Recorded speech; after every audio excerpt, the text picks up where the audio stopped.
Hello everyone, we're again your midwife Donna and I will be sharing to you about common skin problem and remedies for babies.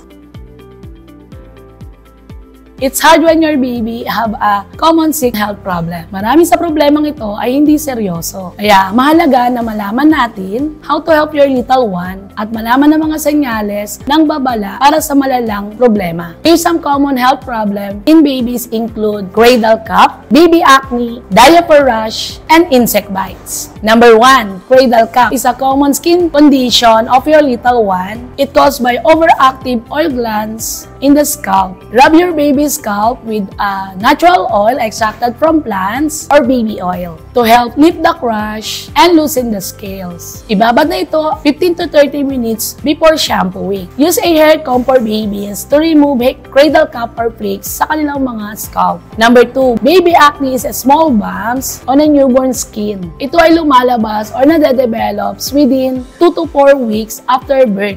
Ito naman ay common and temporary. Upang ito ay maagapan, cleanse the baby face daily or wash with warm water. Dry pat gentle and don't pinch or scrub to avoid irritation and infection. Use a soothing gel to soothe and moisturize the baby's acne. Number 3, diaper rash is a common condition that make a baby's skin sore, redness, scaly, and tender. Kadalasang ito ay nagmumula sa paglalagay ng diaper dahil nagkakaroon ng friction between diaper and skin and constant wiping and cleaning in the diaper area. Use a brand diaper na hiyang ang iyong little one or use a cotton cloth para presko at hindi makukulob ang diaper rash ng iyong little one. Gumamit ng cotton balls, cotton pads, baby wipes na made from pure cotton, absorbent, and made from no harsh chemical and alcohol-free. Apply a soothing gel or diaper rash treatment or use a barrier cream which is nakakatulong to protect your little one to avoid ang